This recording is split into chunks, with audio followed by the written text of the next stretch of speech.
All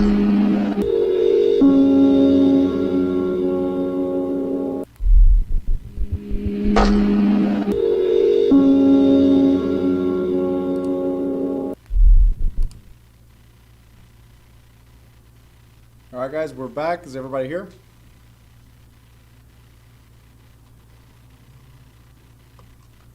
Chapter 5, we're going to talk about what is real estate.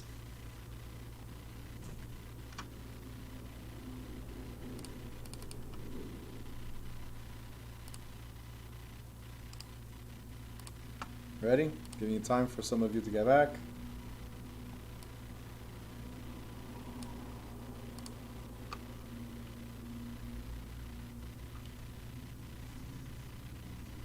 What is real estate? All right, I see some cameras are still off. Come back. All right, so what is real estate?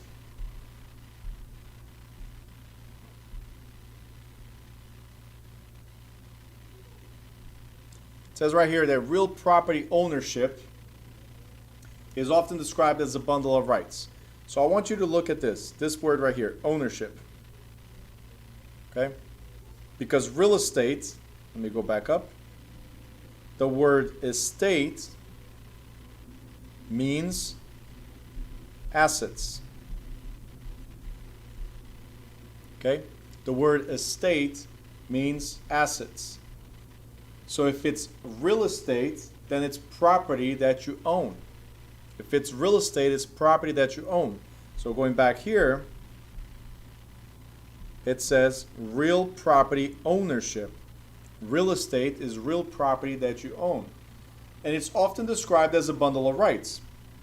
So what are the rights that you acquire from the seller? Very simple. You acquire the right of possession, the right to use the property, very important, in any legal manner. So there might be a question around that. So right of possession, right to use the property in any legal manner, the right of enjoyment, the right of exclusion to keep people out, or the right of disposition or alienation. That means to get rid of the property, to sell it or gift it to somebody else. So disposition, dispose of it, right? Or alienation, which means changing owners. Within these rights, there are further rights to improve, devise, which means leave by will, to mortgage, to encumber, to cultivate, to explore, to mine, to build, to lease, to license, to dedicate, give away, abandon, share, trade, or exchange the property. What I want you guys to write here is, if you guys can see, I have the word devise and it says leave by will. I want you to take the word lease and you're going to write demise. So two words that are very similar and we're going to talk about throughout the next chapters. So in chapter 12, we'll talk about this one, chapter 12. This one we'll talk about in chapter 20. But I'm going to repeat a couple times, okay? There's devise with a V, and there's demise with the M. Now, devise always associate with will. When somebody dies, they devise their property to somebody. And the word demise always associate with lease. It's the rent is up and you're transferring from one person to another. Okay?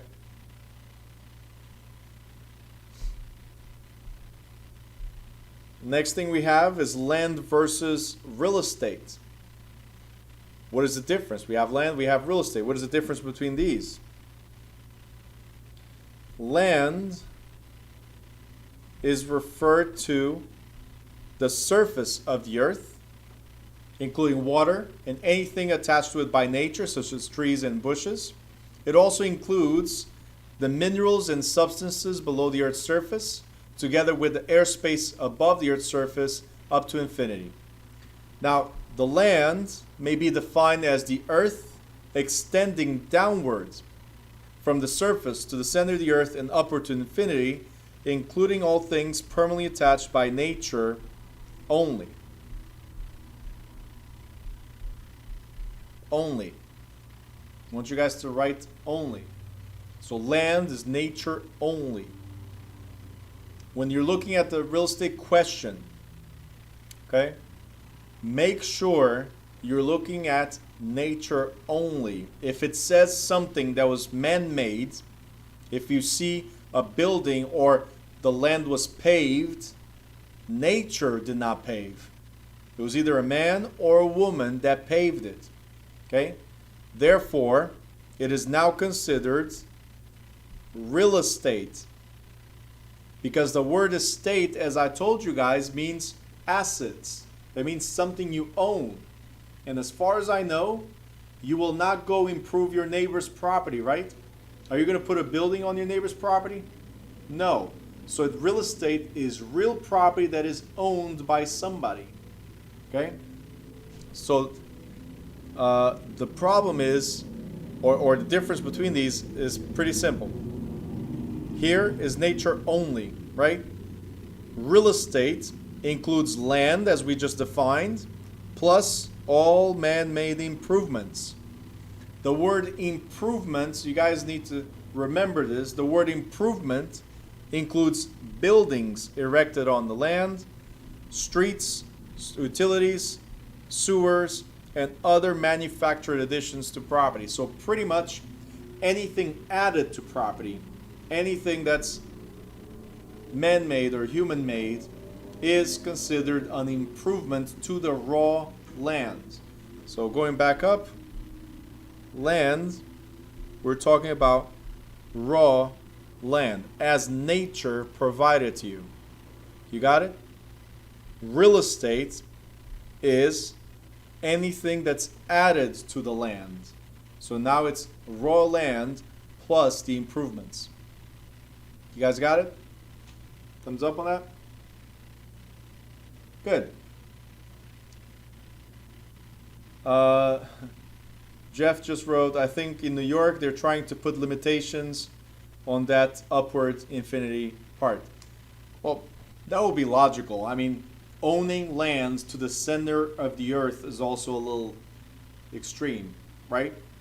Imagine you start digging all the way to the core of the earth, you know, and you destabilize the core. I think they made a movie about it. All right, on the right-hand side on top,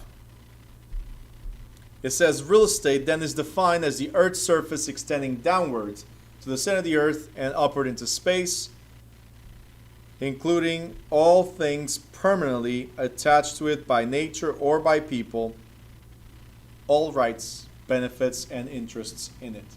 So real estate is land, everything else that's on top of it, and interests or benefits that we're going to talk about in a second.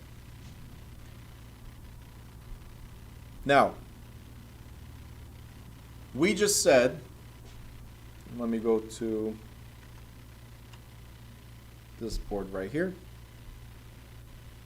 We just said that the difference between land and real estate is having the surface, right? And then here we have trees. I know it looks like a broccoli, so don't worry about it. It's just for presentation purposes, right? Having water underneath. That's mineral rights. And let's say, I get a different color here, brown. So let's say here we have pockets of coal or oil. Okay. So my point here is anything that's below the surface is called subsurface or mineral rights. And these can be sold separately. That's what we're going to address right now. Subsurface or mineral rights. We're going to address that right now. I'm going to let you draw if you want, or take pictures if you want, screenshot if you want. But we have water, and we have coal or oil. These are the examples coming right now. These are called subsurface or mineral rights if it's under the surface or beneath the surface. Okay? So let's address that and then I'll go to the next one. So here it says, in this example, that a landowner, for example, may sell his or her rights to any oil or gas found in the land to an oil company. The landowner could then sell the land to a purchaser and in the sale reserve the rights to all the coal that may be found on the land. So what happened now is 3 people have interest in the property. We have right here the oil company. Number 1, oil company owns the oil and gas. That means they have a right to get into your property to dig or drill for oil and gas. The seller owns all the coal that may be found on the land. And the buyer owns everything else, including the rights to transfer or sell the property. These 2 have an interest in the property. This one has the ownership of the property. You guys got it? So these are sold separately. And when you sell the property, let's say this new landowner sells the property to somebody else, these come with the property, the first 2. They come with the property because the ownership interest or the interest to the oil or coal is still there. Okay? The next thing we have is air rights. Now, air rights is pretty much anything that's above the surface. These are air rights. So I can put a house here. Sorry, guys. So let's say I put a house here. And I put a garage and so on, right? But the air rights, they start from the surface up. And I can say to the homeowner, let's say I own the property next door. I can tell this homeowner, I want to purchase your air rights. So I'm telling you that above, I have nice colors here. Above 100 feet, you cannot build anything else. I will purchase the air rights. So let's say we're going to call this, I'll explain why I call it skyscraper in a second. Skyscraper company purchased the rights to anything above 100 feet. So the reason why I call it skyscraper company is because if you guys look at New York, for instance, Chicago, or any of those cities that have really, really tall buildings, we call them skyscrapers, right? What they've done is pay everybody else around to be below a certain height. Why? Because if you guys know New York, you know that New York, what they sell is the views.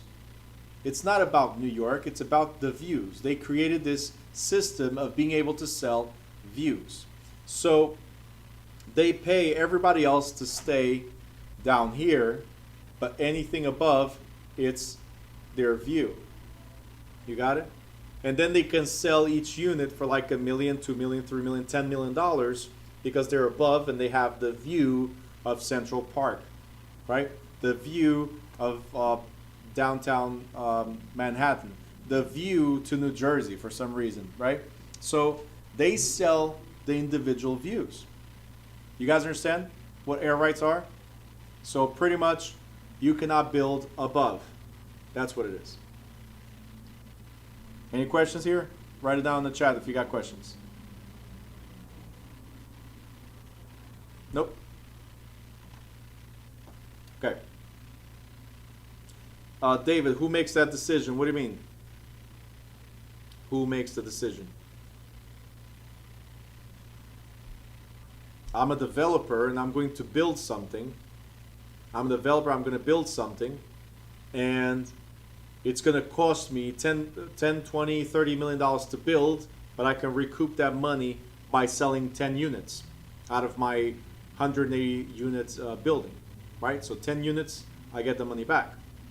But for me to be able to sell those units at premium rates, I need to have a view of something that's desirable.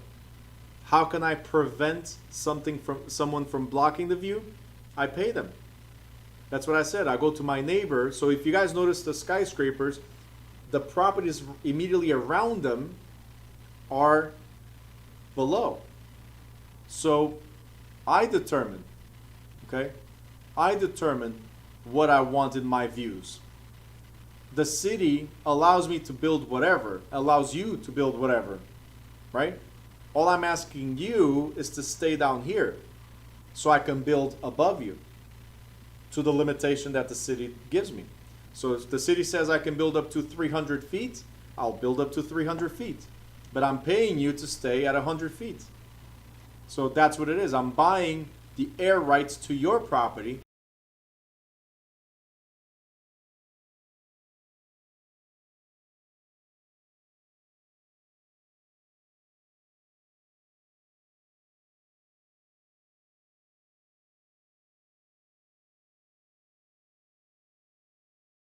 What would you do? $1 million, I don't have to do anything? Sure, I'll take it. Right? That's what it is. So I determine the height that I'm looking for, and I determine how much I'm going to pay you. If you accept, great. If you don't, then we negotiate the price. What else have I got? Josiel, can another person buy the air rights after someone already purchased it? So the only thing that's gonna go here is if the person that currently has this property, let's say it's this one right here, the person that currently has this property sells the property, they can only build up to this height again, right? So no more than that. They can only build up to that height.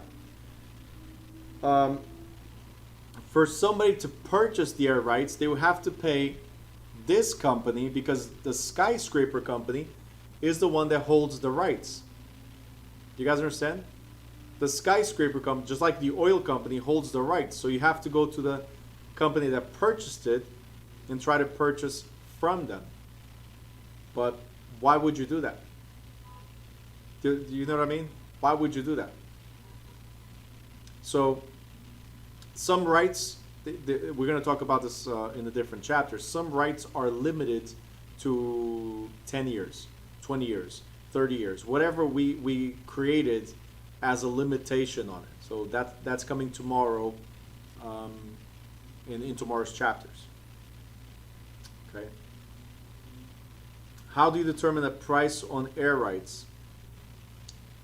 Just like everything else, we're going to look at comparables. What is this building worth, and then what I feel like I should pay you. And if you feel that is the right value for me not to, for you not to build above a certain height, then we are in agreement. How do you determine the value of anything? Again, by comparables.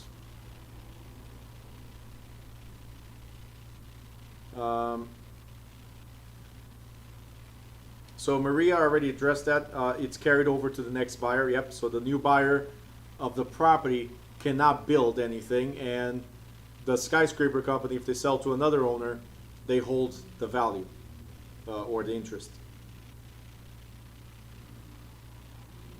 Jasiel, is the similar when you buy a house and you have to build up accordance to how tall every house is around us? So that is zoning. So that's city zoning. We're going to talk about that in chapter 9. The city determines how high you can build depending on where you are. So it's zoned based on certain areas, right? So zonings. And if certain areas are zoned for 3 levels, let's say, so the highest you can go is 3 family, right? 3 stories. Then that's the most that you can do with your property.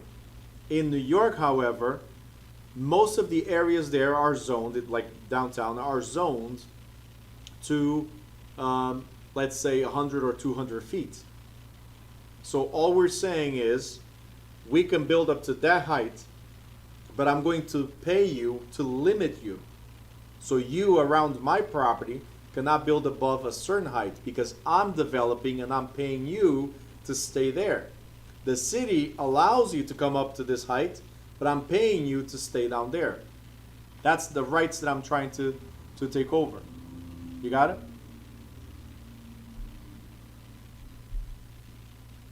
So again, that's the reason why you have really tall buildings, and then you have really small buildings close by. They don't go above a certain height. So let's say the limitation was here. That's the most that I allow you to go. The skyscraper, again, is going to sell these. Like this is like what we'll pay. Let's say this is 10 million. This is 20 million. This is 30 million, and so on. Because the higher it goes, the better the penthouse view and all that. These millions here pay for these people to stay down here. That's all it is. Okay? So your air rights are limited up to this height. That's as much as you can develop. So later on, if this guy here, if this guy wants to build higher than what he has, he can up to this height. You guys understand? So this was the limitation. I paid you not to go above 100 feet. This is the limitation. Can you develop more?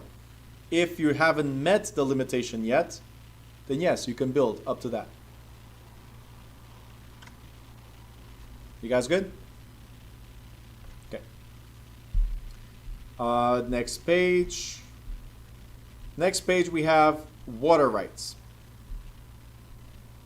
Now, under water rights, this is different than subsurface or mineral rights, okay? So water rights, because it could be below or it could be next to your property.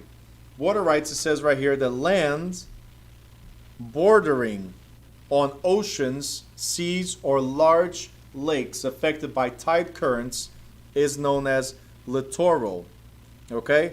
And land bordered or traversed by a stream is known as riparian. The easiest way to remember this distinction is this right here. Oh, hold on. That didn't work the way I expected. Is that right here. Littoral rights starts with L, and that refers to lakes. Lakes start with L.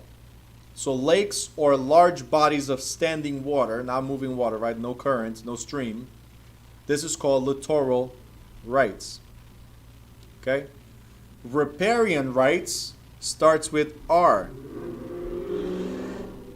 Therefore, it refers to rivers or streams. So anything with a stream is called riparian rights. Good? Anybody remembers this from when you were in school? Yeah, right? Like going back to basics. So littoral, lakes and large bodies of water. Riparian, anything with a stream. So rivers, streams, or waterways. Now, how do you know if you have rights to the water? It's very simple. Let me go here to this figure on top. And in this figure, so if you have the physical book, you can see it. If not, then there's a line right here. Okay? And what we're saying here is very simple. If the bed is too low, that means that no commercial boats can go through. You see here? You have all this space. Here, you only have this. So a commercial boat or commerce cannot go through. So that makes it non-navigable, and that makes it private. This one has enough room for everybody to go through, so it's a navigable river. So commercial boats, public boats can go through. Good so far? Okay.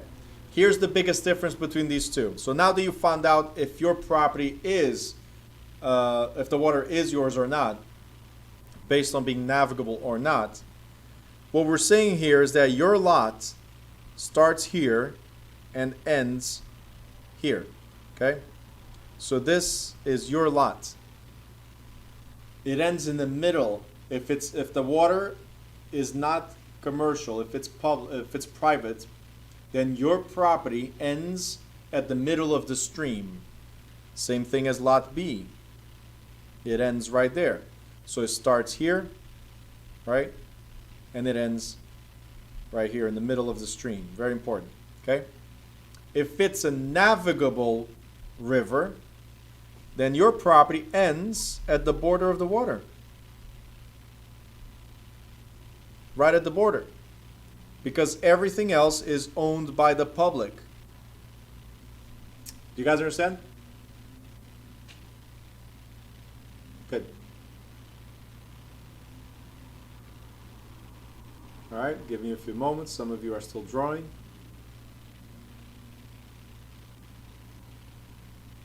I'm having way too much fun with this PDF where I can write on it like this. It's a lot easier. Then I can point out things without having to like put my finger there. All right. Ready?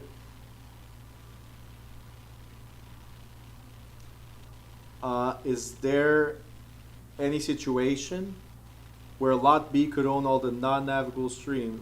No. It's always halfway. In fact, addressing it right here, it says normally when two properties have a stream as their common border, the dividing line between the two properties is the middle of the stream. If the stream were to suddenly change its course, so let's say it's going this way and then comes back, right, which could happen, it's rare, it could happen, it's called avulsion, okay? The property line doesn't change. It doesn't matter how the water flows, your property line is still the middle of the stream. So you own the water all the way to the middle, the other party owns the water all the way to the middle. And we have that example in the Hackensack River, for instance, here in Jersey, in the Meadowlands. Right? Nothing goes through, and the people that live there have rights to the water. In the Poconos, you have the lake, the big lake, well, the lakes that they created there, right? Artificial lakes. And the owners, all the owners have certain rights to the water that's around them. Okay? Next thing we have is accretion. Is an increase of land. So where it says accretion, I want you guys to write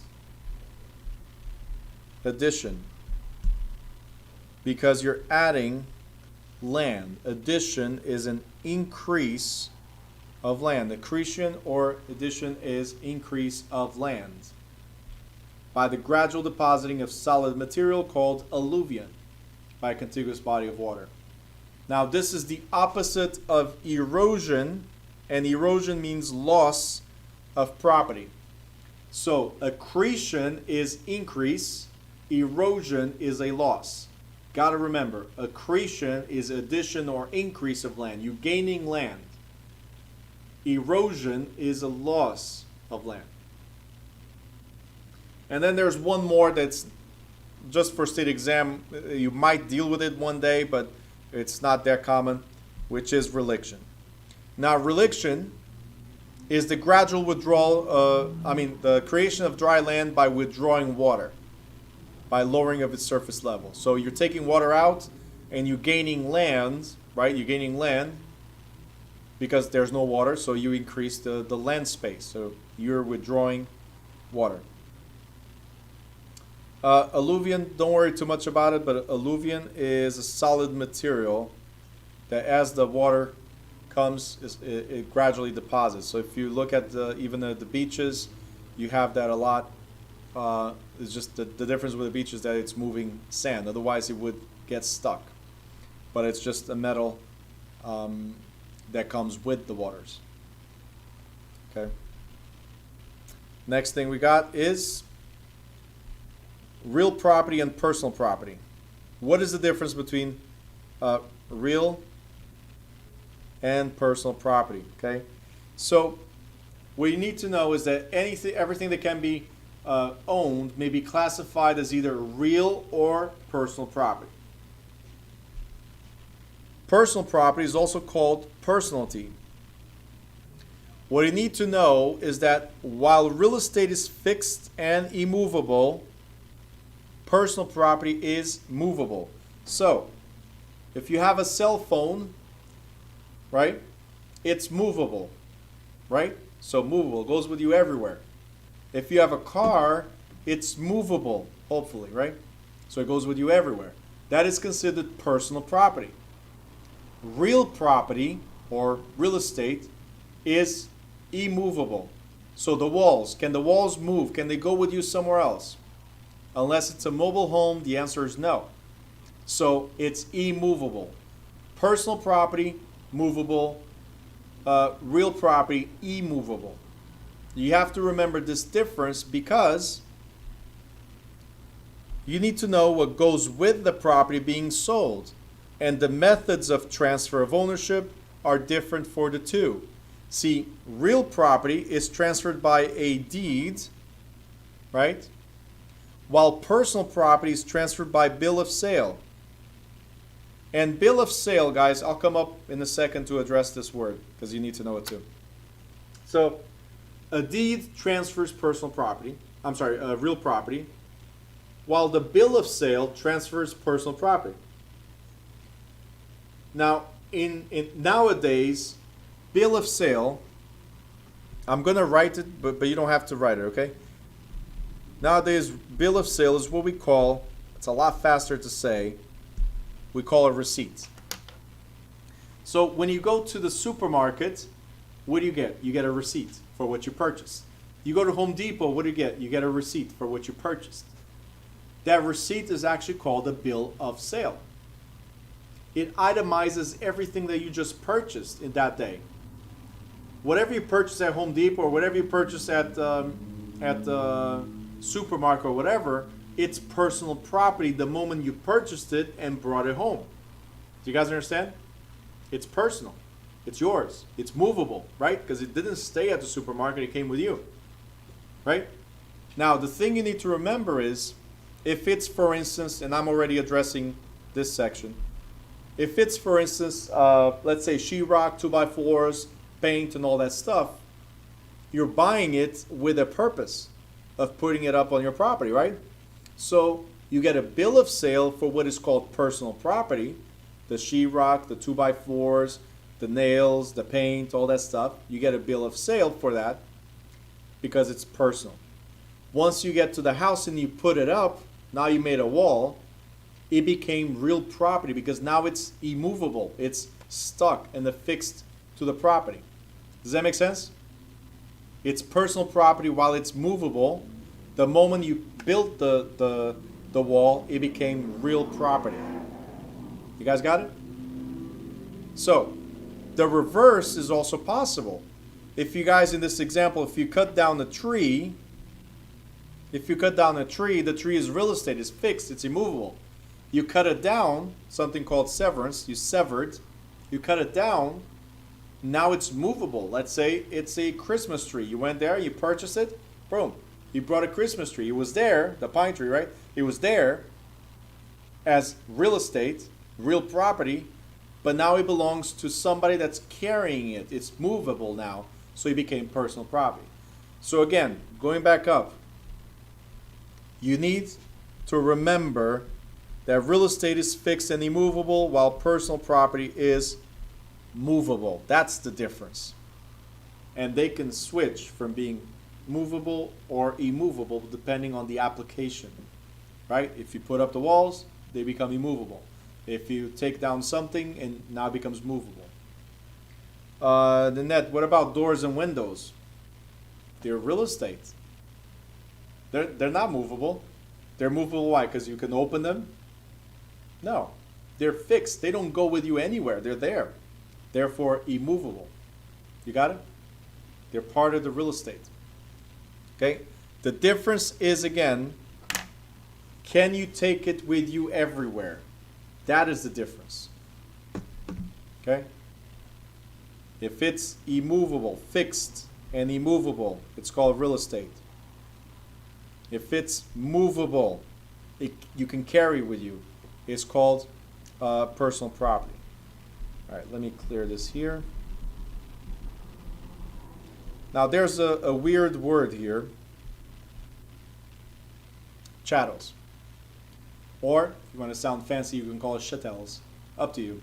It really doesn't matter to me how you pronounce things, at least not now. Because to make money, here's a good thing. To make money, it's not about pronunciation, it's about being able to explain what it is. So, nobody's going to ask, I haven't had a buyer that says, hey, what are the chattels that come with this? Nobody. They ask me, hey, is the furniture included? Okay? Is the refrigerator included? They don't ask me, are the chattels included or chattels included? No, they don't. But what you need to remember is that chattels or chattels are considered personal property. So this is called tangible personal property. Chattels or chattels are tangible personal properties, things that you can touch, right? Now, one way to remember that chattels are, chattels are personal properties, to remember that they're movable, right? So chattels, very similar to cattle. What is cattle? Who can tell me what is cattle?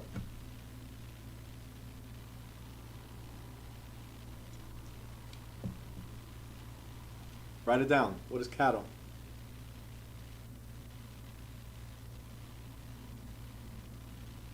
Group of cows. What sound do the cows make? Go ahead. What sound do the cows make?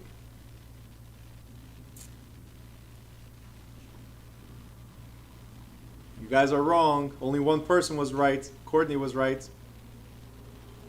They don't moo. They move. They move. There you go. Tamori, smile. Come on, man. It's corny, but it works.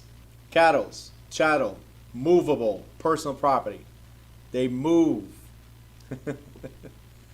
Okay? Dad jokes. I know. Dad jokes. They're the best. So, move. There you go. Even Rhea came back to life. She turned on the camera just to see this one. What's going on? All right. Courtney heard my jokes before? Yep. Some people have. Listen, I was actually taught this by one of my students, so I learned with you guys too, like whatever it's easiest to remember. Courtney goes, guilty, I did. There's more. I mean, I'm surprised David did not write yet, but yesterday he did mention, wait until you get to the squirrels. So I have cattle, I got squirrels. This is awesome. I'm telling you. All right, so we covered all this. One more thing here at the bottom. Vegetation. Now, vegetation falls into two classes. We have trees and perennial bushes and grasses that do not require cultivation. They're constantly, they're permanent, they're there, they grow. Now, annual crops, such as wheat, corn, and garden vegetables, are also known as emblements, and these are considered personal property. So they are planted with a purpose of being removed. So again, personal property. While they're there, they are real property, but because they're intended to be removed, they're now considered personal property. Again, because you could expect that a tenant farmer to return to harvest the crops, even though the farm had been sold. Next. The next thing we got is fixtures. Oh, by the way, there's a little, right here, this figure on page 69 still. There's this figure right here that you guys can get a little summary of what real estate is, what personal property is. Now we're going to get into fixtures and trade fixtures. It's a very short section. We're almost done. Next page we're over. But you need to know fixtures. Very, very, very important for you to know this. There's a few questions around this. So, fixtures. It says right here that an article that was once personal property but has been so attached to the land or to the building that is now considered to be a part of the real estate is a fixture. So almost anything that's permanently attached could be considered a fixture. For instance, heating systems, elevator equipment, kitchen cabinets, built-in dishwashers, and the most common that we know are light fixtures or plumbing fixtures. These are not movable. They are removable, but they're not movable. And most of the times they're intended to be part of the real estate forever, right? Tenants don't go install the toilet and then before they leave, they take the toilet with them. Doesn't really happen, right?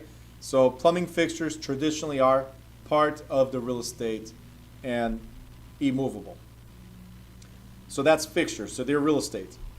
Now we get into tenants and trade fixtures. If you guys have any questions, just drop in the chat. I think most of the stuff, the way I'm addressing is pretty straightforward. But if you get confused about something, do ask. One thing you need to remember, very, very important, is that an article, this will be a question, article owned by a tenant and attached to a rented space in conducting a business is called a trade fixtures. So if it's business, it's trade fixture. If it's tenant, it's a tenant fixture. Okay? But every time you see the word trade, it relates to business. Okay?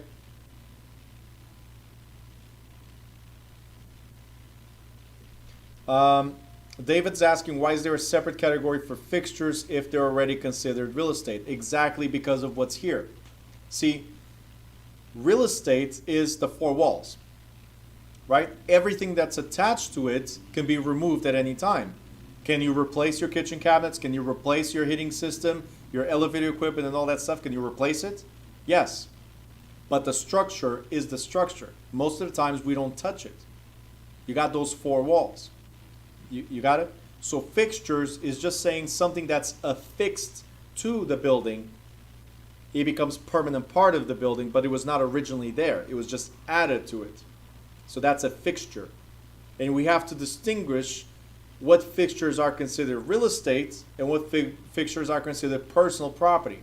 In this case, trade fixtures are considered personal property. So the tenants, right here, the tenants must remove their trade fixtures. Now tenants, if it says trade fixtures, it's business, not regular tenants. We're talking about business. We know that to conduct a business, let's say a restaurant is going to have bar equipment.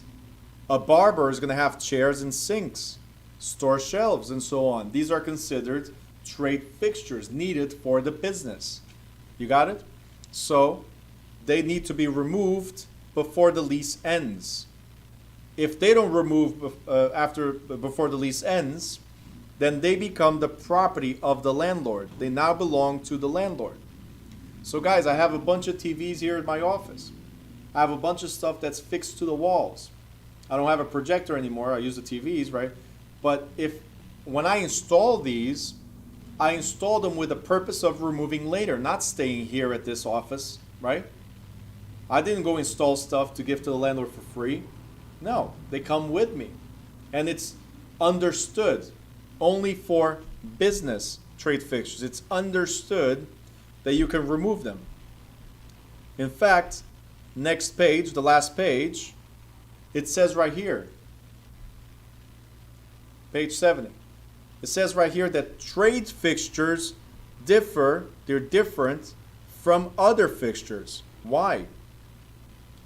Because fixtures belong to the owner of real estate, but trade fixtures are usually owned and installed by a tenant for what? For their business use. It says also that fixtures, the word fixture by itself, these are considered the permanent part of the building. But trade fixtures, the key here is, trade fixtures are removable. Trade fixtures may be the answer for one of the questions. Removable. Trade fixtures, removable. Okay? The tenant must, however, restore the property to its original condition before the end of the lease. So obviously, if I have TVs, the TVs that are here, they are attached to the wall, so there might be holes on the wall. There might even be extra holes for us to find the beams, but, you know, I can always say they're already there, right? No. I have to restore it to original condition. Jasiel, what about if you sell the business? Is it supposed to be sold with everything? We're going to address that in chapter 17. We actually have business brokerage and sale of the business. But nothing is supposed to. Just like a house is not supposed to come with kitchen cabinets. There's no law that says you sell a structure with kitchen cabinets. None. I'm selling you the structure, and in the price, I'm including kitchen cabinets. In the price, I'm including the vanities. In the price, I'm including the AC. Does that make sense? There's no law that forces me to sell you with these fixtures. But the price that I made includes the fixtures. So when you sell a business, the price that I'm giving you includes the TVs, includes the chairs, includes the tables, includes my whole equipment here, right? It might, or it might not. It might even include, we're going to talk in chapter 17, it might even include the business name. Maybe you're buying New Direction School, the name. You might even buy my customer lists. Not necessarily though. Okay, it's all part of the negotiation. Okay, so I hope that answered your question, Jasiel. Now, again, fixtures are legally considered to be real estate, but trade fixtures, again, the word trade fixtures, are considered to be personal property because the landlord knows that the business will remove it at the end. Okay?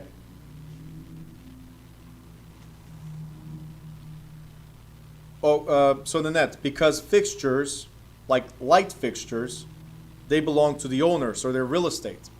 Okay? Plumbing fixtures, they belong to the owner, so they're real estate. But trade fixtures, like I said, they belong to the business. So if they belong to the business, they are personal property. We know that we can take it with us. Okay? And now we address tenant. So this is the residential tenant. Tenant fixtures, guys. These can also be fixtures installed by a tenant in a residential rental property. Included in such items as bookcases, chandeliers, or even stoves. What you need to pay attention to, and this will be the most important factor, is that without prior written agreement, without prior written agreement of the landlord, anything you, the residential tenant, installs is now mine. If you do not ask for permission to install anything in your property, it is now mine. It says right here, without prior written agreement in writing, it becomes property of the landlord. It becomes real estate. So thank you for installing a brand new stove. Thank you for switching the kitchen cabinets. Thank you for putting TVs on the wall. Again, without my permission, written permission, you cannot be doing these things. And look what it says next. So let me erase this. It says right here, if the tenants are allowed. So we put in writing that you, no, Jasiel, listen to this. If you are allowed to remove. That means in writing, I allowed you to put something new, right? And, right, I allowed you to put something new and I allowed you to remove it. If you're allowed, then you are expected to restore the property to its original condition before you leave. So, Jasiel, if I don't know, there's a very old saying, right? What the eyes don't see, the heart doesn't feel, right? So you just wrote, what if you put the old stove back without the landlord knowing? Well, if the landlord does not know, then how can they come after you? But if the old stove is now working before you leave, like when we do the inspection, you are responsible for it. So we go back to the same point. get permission to replace stuff. Because in that same permission, we're going to have a written agreement that says, all right, it was working before you took it, so I acknowledge that. Once you replace it back, it should be in working condition as well. But if you replace without me verifying that it's working or not, then now as the landlord, because you did it without my permission, now as the landlord, I can claim the newest and best.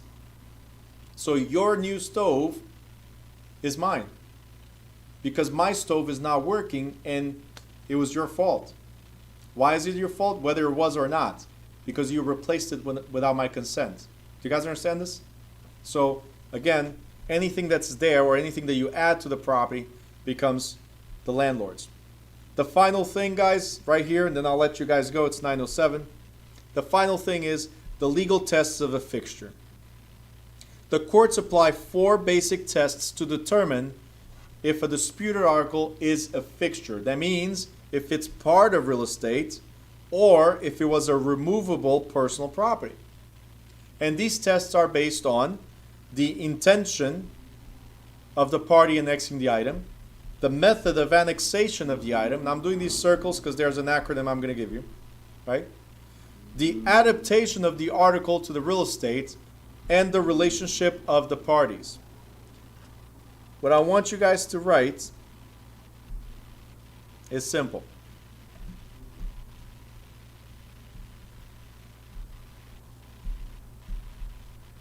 There's 4 tests. 1, 2, 3, 4. So we have here the first one, method of annexation.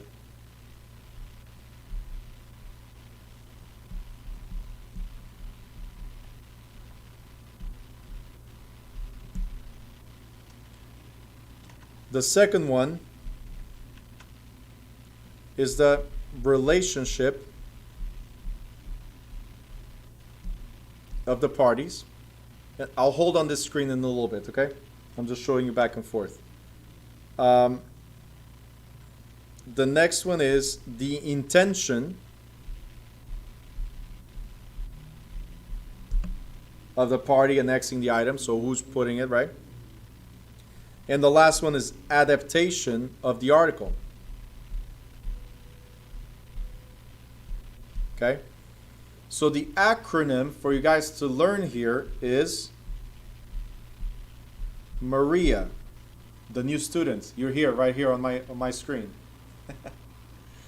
So Maria are the 4 tests used. Method of annexation, so how it was annexed, the relationship of the parties, tenant, let's say tenant and landlord, or seller or buyer. You need to know this. The intention of the party. So the person that installed it, what was the intention? Was it to make it a permanent part of the business or permanent part of the building or not? And then the adaptation of the article is after putting it there and after adapting it to the building, does it show that it's becoming part of it? Like when we put a wall, the wall is clearly adapted to make a separation between a room and another, right? So the adaptation of the article, that's the other question here. So Maria is the acronym for you to remember this, guys. Okay? Can I move forward? I don't know if somebody's still writing or not. Okay. So, although it seems simple based on what I just explained, right? It seems simple. There is no uniformity in court decisions regarding what constitutes a fixture. See, articles that appear to be permanently fixed sometimes have been held by courts to be personal property. So we just said if it's fixed, it's real estate. But sometimes it's considered personal property. And items that do not appear to be permanently attached have been held to be fixtures. So wait a minute, you're telling me that something movable could be a fixture? Yeah, absolutely. So here's the example. The installation of a wall-to-wall carpet. If you look at wall-to-wall carpet, the first thing that you guys are going to think is it belongs, right? But it could actually be interpreted, depending on how it's adapted, depending on how it's attached, it could be interpreted as an area rug. So that means that the seller could remove even if it was not specifically stated in the listing agreement. You guys got it? And here's this one.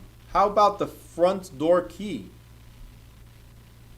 Isn't a key movable? It goes with you everywhere. In fact, I got my keys with me, right? They're the house keys, but I got the keys with me. Isn't it movable? Yeah. But the key belongs clearly to the lock. Therefore, it is a fixture that clearly belongs with the house. Because without that key, can we open the door? No. So even though it's movable, it's part of real estate. And that's very important because licensees, you guys, have to ask always, I'll address this again in chapter 11, you have to ask always to the seller, hey, what's included or not with the house? And make sure at closing they bring the front door key because the buyer wants that fixture right away. You guys understand? It belongs with the house that they just purchased. Any questions, guys? It was an easy chapter, right? This one's like straightforward. If you have any questions, write it down now. If not, I'm going to kick you out of the meeting now. No questions. All right, guys. If you have any questions, again, make sure you send it to me either in the group, because if it's a question related to the chapter, maybe somebody already has the answer, and I love to see, some of you just joined the group earlier, but I love to see my students, they have been helping each other out. Sometimes I do intervene if I feel that the answer is incorrect, but I like the community that I've been building with New Direction School. You guys have been amazing. I see the participation here. I've been loving it. I said that to my previous class. I'm telling you guys the same, so I love it. Again, if you have any questions, please feel free to ask. Make sure you check out the student portal for more updates. I'm always adding stuff. This week I did not add anything yet, but other than updating the videos, like this video is going to be there right now. But check the Quizlets, participate. Guys, give me any suggestions. It's very important for your success. Any questions you have, throw them at me so I can create a quick video for you. If you have not seen any videos, then go to YouTube channel, search New Direction, or on your student portal, you can click the YouTube channel. And a lot of Q&As are there. So people ask questions, I created and posted the Q&As there. A lot of them I'm editing still, they will be available. But again, if you don't ask questions, it's tough for me to create something new. All right? I want to be addressing your questions, your concerns, versus just giving out information as I do here in class. Okay? Because for that, we have the class. You guys got it? So I love the comment that I just got from Mauricio. It was the best comment. No freezes today. So yeah, I'm happy too that we did not freeze. I was actually scared because it was like 90 degrees outside. I'm like, okay, great. We're going to have problems. Jeff said, also I screenshot what he puts on the board if anyone would like to do the same. I'm lost on that one, but let me know what it is. And thanks, Mauricio. I appreciate the fact that you guys appreciate the tech. Again, I'm trying to, I am trying to give out as much as I can. Jonathan goes, maybe you didn't freeze because I kept my camera off. Maybe. It was Jonathan, the problem, the whole time. That's what it was. All right? So, guys, also especially for the new ones, make sure you get to the student portal. Make sure you take advantage of it. For those of you that are finishing this week, I just want to give you a heads up. I'm gonna send to you guys the link for you to do the school exam next Saturday. Not this one. I'm gonna give you guys a week for the school exam next Saturday. So giving you a heads up for those that are completing this week. Okay? So I hope you guys have a great night, and I will see you tomorrow, 5:30. Thank you, guys.